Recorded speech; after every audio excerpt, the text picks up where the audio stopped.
Ronnie, tumawag ang pamilya mo. Yung tatay mo raw, patay na. Hindi ako makapaniwala noon. Hindi ko alam kung nananaginip ba ako. Baka nakatulog lang ako sa opisina. Totoo ba ang sinabi ng isa sa mga katrabaho ko? Mabilis akong tumayo, nagpunta doon sa may telepono. Pagsagot ko, umiiyak ang pinsan ko na nagbabantay sa aking tatay. Wala na raw si tatay. Kamamatay lang.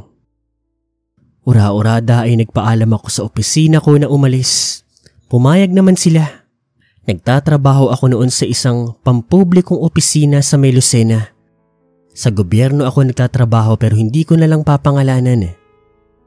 Pag-uwi ko sa amin, wala na ang katawan ng tatay ko. Kinuha na raw ng punerarya. Ang sabi ng pinsan ko na nagbabantay, si Angel. Kuya, bago po siya mamatay, may sinasabi po siya eh.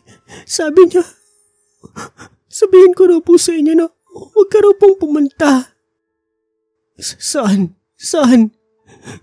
Hindi niya na po natuloy yung sinasabi niya kasi nawala na po siya ng hininga, kuya. Sorry po. Niyakap ko na lang si Angel. Si Angel ang pinsan ko. Nag-aaral pa siya noon. Dahil bakasyon, siya ang nagbabantay sa tatay ko na matanda na at may sakit. Binibigyan ko na lang siya ng allowance. At kapag pasok ka na, maghahanap pa sana ako ng papalit sa kanya. Kaso, wala na nga si tatay. Kaming dalawa lang po ng tatay ko ang magkasama. Siyempre kasama na doon yung mga kaibigan namin. Mga kamag-anak. Wala akong nanay. Bata pa lamang ako nang iniwan niya kami. Ang alam ko, ng lalaki ang nanay ko. Pero ang palaging sinasabi ni tatay, patay na raw siya. Mabilis kumalat ang balita. Tinulungan naman kami ng mga tiyahin at tiyuhin ko. Marami naging bisita ang tatay. Mga nakiramay. Kasi kahit masungit si tatay, hindi pa lang ngiti. Mabuti siyang tao. Marami siyang tinulungan. Marami siyang natulungan. Marami siyang tinutulungan. Masasabi ko na maraming pera ang tatay. Dati masipag siyang magnegosyo. Pero habang panahon, habang tumatanda ako, pawala ng pawala ang gana niya sa buhay. Yung yaman namin ay unti-unting nawawala. Lalo pa nang magkasakit siya. Doon talaga nagsimulang maubos ang aming mga ipon. Lalo na yung mga property ni tatay. Halos na pambabayad na lang yun ng medical bills niya, gamot at pagpapacheck up. Hanggang sa yun na nga, bumigay na ang tatay ko. Hindi ko man laging sinasabi sa tatay ko na mahal ko siya. Pero mahal na mahal ko siya. Sa ikahuling gabi ng lamay, may dumating na isang tao. Lalaki, naka-uniforme. Ronnie, ikaw ang ama ng namatay? Tama po kayo. Bakit po? Meron pang property ang tatay mo na ipinamana sa'yo. Heto, nandito na ang lahat ng pwede mong malaman, impormasyon, lokasyon at kung magkano. Nasa Maynila ito. Isang condo unit. Nasa iyo na kung anong gagawin mo rito. Nandito lang ako para ibigay sa'yo. Yan lang ang nakalagay sa will ng tatay mo. Inabot sa akin ng lalaki yung papeles. Tinignan ko ito. Yung address, yung itsura kasi may mga litrato doon. Wala pa akong interes doon kasi masyado pa ako nasasaktan sa pagkamatay ng tatay ko. Nailibing naman po ng maayos at walang problema ang tatay ko. Maraming nakiramay, nagbigay ng pagdadalamhati. Ako noon, halos nawalan ako ng gana sa buhay. Wala naman kasi ako nobya noon. Ang tatay ko lang ang meron ako. Kaya naman nagpaalam ako sa trabaho ko noon na magpapahinga muna ako, bakasyon muna, na mabuti ay pinayagan naman. Habang nagmumuni-muni ako noon at nag-aayos ng gamit ng tatay ko sa bahay, nadampot ko yung papeles na ibinigay sa akin ng lalaki. Yung will and testament ni tatay, yung huli niyang pamana sa akin na buti naman ka ako meron pa pala. Out of nowhere, natagpuan ko na lang po ang sarili ko na bumabiyahe papunta doon sa Maynila. By the way, may sasakyan po pala ako nung time na yun ha. Kahit papaano naman po may naipundar ako sa pagtatrabaho ko sa munisipyo. Kaya yun ang gamit ko. Nakapunta na naman po ako ng Maynila at hindi bago sa akin yun. Kaya alam ko na rin ang pasikot-sikot doon. Kasi syempre, taga-munisipyo ako at may mga pagkakataong nagpupunta talaga kami ng Maynila. Pero nahirapan ako sa paghahanap ng nasabing address. Hindi ko na po sasabihin kung saan eksakto. Pero natagbuan ko po ito sa gitna ng Maynila. Tagun-tago nga kung tutuusin pero may mga nagturo po sa akin.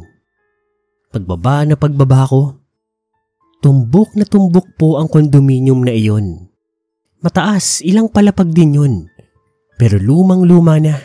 Iba nga ang inaasahan ko Kasi akala ko yung bago-bago pa, maganda, o yung tinatawag nila sa panahon ngayon, aesthetic, ganyan.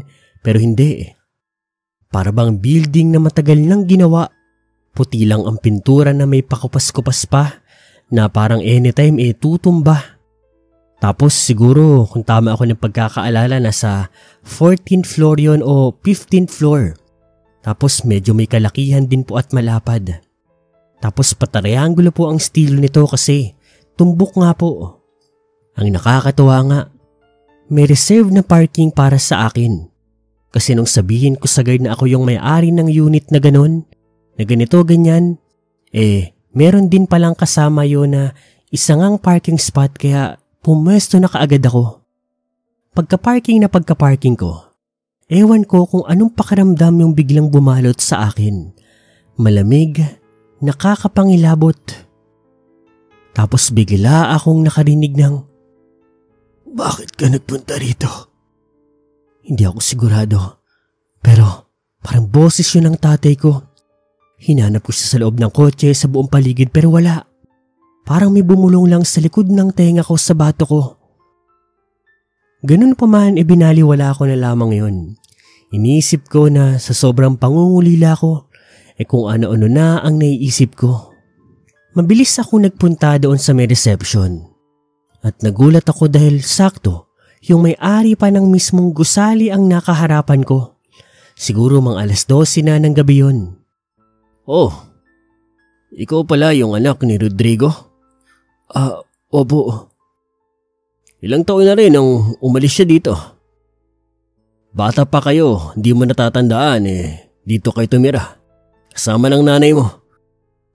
Talaga po, hindi ko na po kasi maalala." "Dito ka na ba titira?" "Hindi ko po alam Huwag kang mag-alala. Matalik ko na kaibigan si Rodrigo at kada linggo pinalilinis ko ang kwarto niya. Kinalulungkot ko rin na wala na pala siya. Ipapahatid na lang kita sa unit mo. Mauna na ako, Ronnie." Nung umalis yung may-ari ng condominium na iyon, nagtaka ako. Paano akong nakilala nung lalaki na yun? Kung sabagay, baka kasi kilala niya ako noong bata pa ako. Kaibigan niya daw ang tatay ko, di ba? Hinatid ako ng receptionist doon sa kwarto ko. Nasa bandang 7th floor yung unit ko. Pagpasok ko pa lang, nabigla ako kasi akala ko, pangit, magulo, madumi pero hindi. Okay. Yung buong condominium kasi na iyon, parang hindi malinis, madumi. Tapos parang hindi rin na may maintenance pero alam kong maraming tao kasi okupado yung mga unit. Base pa nga doon sa may-ari na ang pangalan ay Mr. Fidel, marami raw nangungupahan doon. Estudyante, pamilya, mga trabahador. At ilan lang daw ako o kami ang may nagmamay-ari ng unit kasi matagal na raw yun na-avail ng tatay ko. Biglang-bigla ako dahil pagpasok ko doon sa unit na ibinigay sa akin ng tatay ko, kumpleto ang kagamitan. Pero makaluma lahat. Mga sofa, kama, mga sirang appliances, mga telebisyon, mga refrigerator at kung ano-ano pa. Basta kumpleto ang gamit doon. Yun nga lang yung iba isira-sira. "Sir, mauna na po ako. Kung may kailangan po kayo, nasa baba lang po ako. Yung telepono nyo po siguro ay sira at di gumagana kasi matagal na pong hindi yan nagagamit. Ako po ang personal na naglilinis dito. Kaya maaasahan niyo po na malinis po lahat ng gamit dito. Kalilinis ko lang po kahapon at linggo-linggo po akong nililinis dito. Dahil utos po ni Mr. Fidel. Salamat. Anong pangalan mo? Ana po. Kung ganoon, salamat Ana. Humiga ako doon sa may lumang sofa. Naantok na ako noon. Pagod na rin sa maghahapong pagbiyahe. Habang napapapikit ay nagulat na lamang ako nang biglang bumukas ang telebisyon. Yung telebisyon, heto yung kuba pa, tapos di pihit, tapos di anggulo pa yung antena. Sa pagbukas napunta ka agad yun sa isang estasyon. Pero pinagtataka ko. Sabi nila sira na daw yung mga appliances dito. Bakit biglang gumana to? Ganun pa man binaliwala ko na lamang yun sa pagod at sa antok. Hinayaan ko na lamang na nakabukas ang telebisyon at natulog na lamang. Kinabukasan pagising ko ay mga alas 9 na o alas 10. Yung telebisyon ay patay na. Ako hindi ko alam ang gagawin ko noon. Kaya sinimulan kong maghalongkat ng mga gamit. Napakaraming bagay doon na sigurado ako mga lumang gamit namin, gamit ng tatay ko, gamit ko, gamit ng nanay ko. Pero ang isa sa pinakakinagulat ko, nakakita ako ng isang photo album.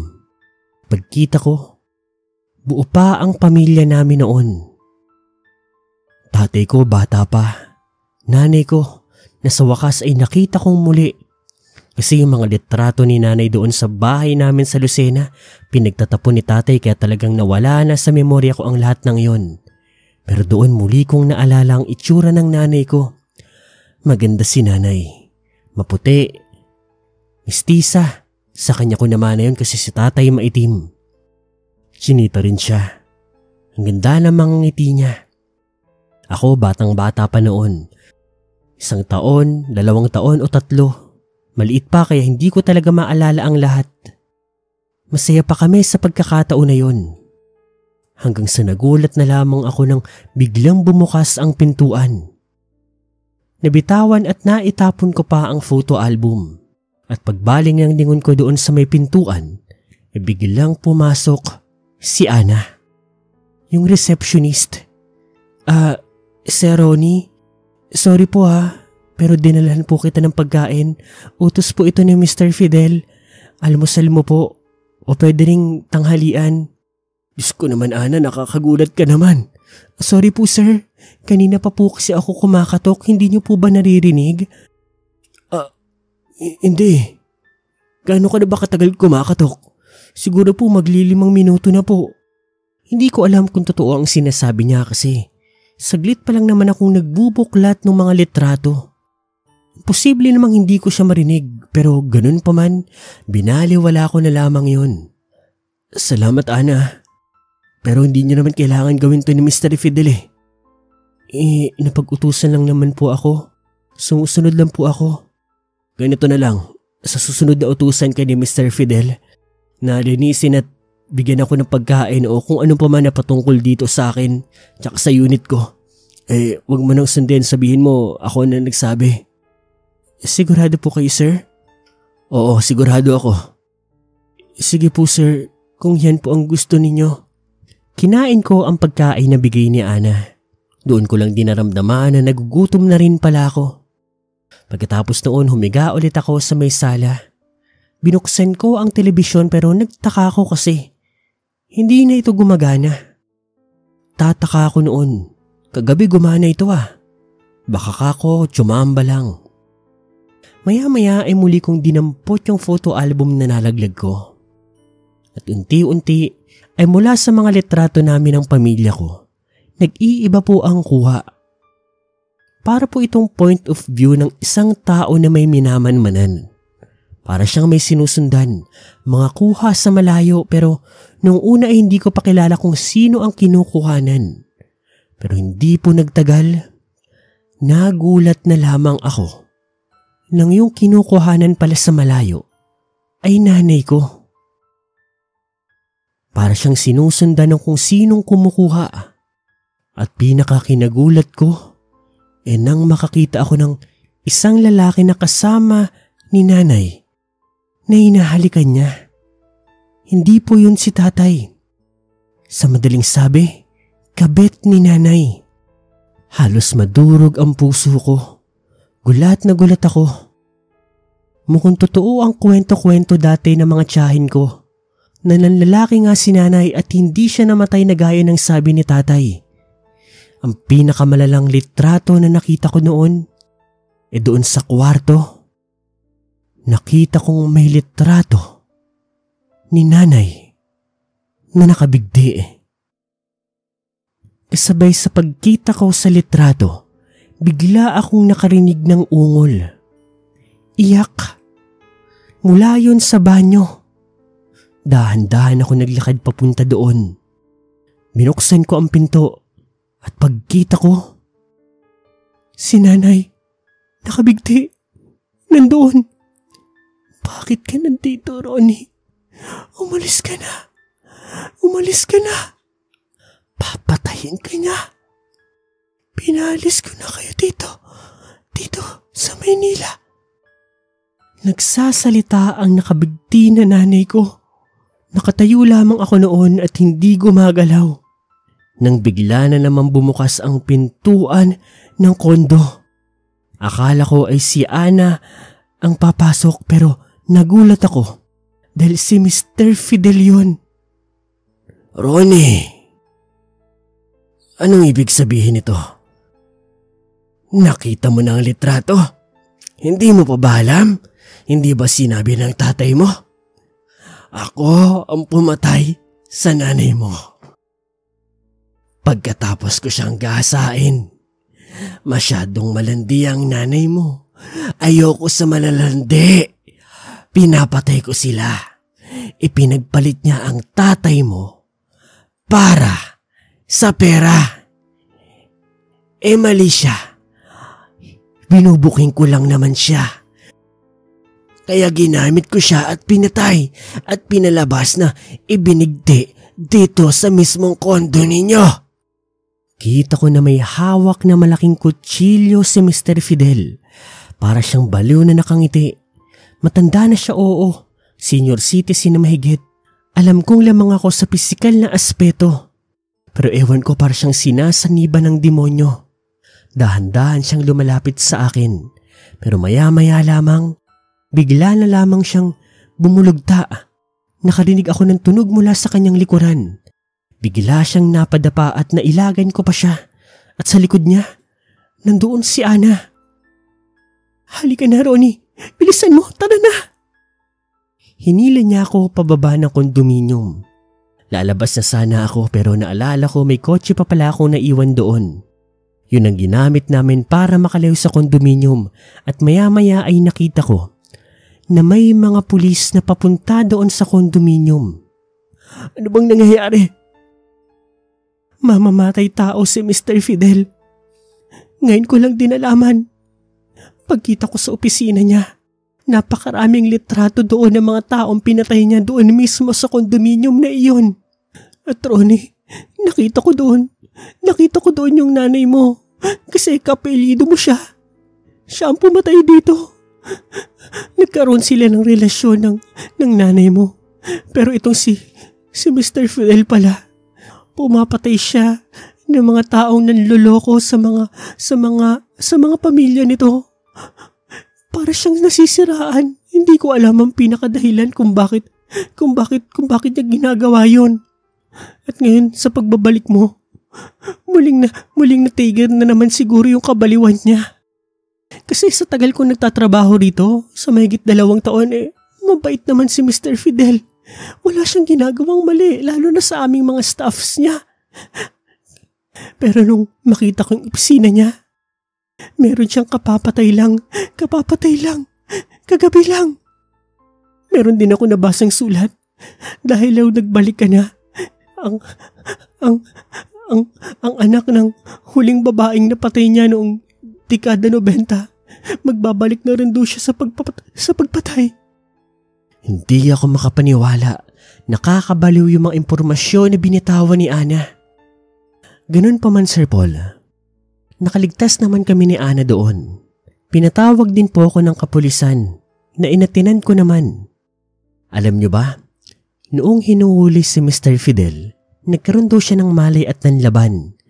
Kaya daw, napatay siya ng mga pulis doon mismo sa condo unit ko. Dito ko rin po napag-alaman na yung condo unit daw na iyon, yung buong building na iyon, ay nabenta na raw ni Mr. Fidel sa bagong may-ari. Which is hindi na raw siya ang may-ari noong time na yon. At swerte nga. Kasi isa sa mga nabayaran yung unit ko. Doble pa nga ang kinita ko kasi may crime scene na nangyari doon. Tapos naperwisyo pa ako. Malaking utang na loob ko kay Ana. Kung hindi dahil sa kanya, malamang patay na ako nung araw na iyon. Pero ang mahalaga sa akin, nalaman ko ang katotohanan sa pamilya ko. Totoong nagloko si nanay. Pero hindi siya nagpakamatay. Pinatay siya nung lalaking baliw na naging dahilan ng pagluloko niya. Dahil akala ni nanay, yayaman siya. Yun pala, papatayin din siya noon. Doon ko lang din naintindihan ang sinabi ng tatay ko kay Angel. Doon pala niya ako hindi pinapapunta. Ayaw niyang malaman ko ang nangyari sa nakaraan. Ang katotohanan ng pamilya ko. Ilang years ang nakalipas, Sir Paul, nag-cruise muli ang landas namin ni Ana. And masyado talagang maliit ang mundo. Wala pa akong nobya noon, wala pa siyang nobyo noon. Tinray namin at heto ngayon. Naging kami, meron ng pamilya. Nandito kami sa Lucena, masaya, kontento. At sa darating na October 31, mag-a-anibersaryo na ulit ang kamatayan ng tatay ko. Kaya sana, Sir Paul, mapili niyo po ang kwento ko at maibahagi bago ang araw na iyon. Muli, ako po si Ronnie.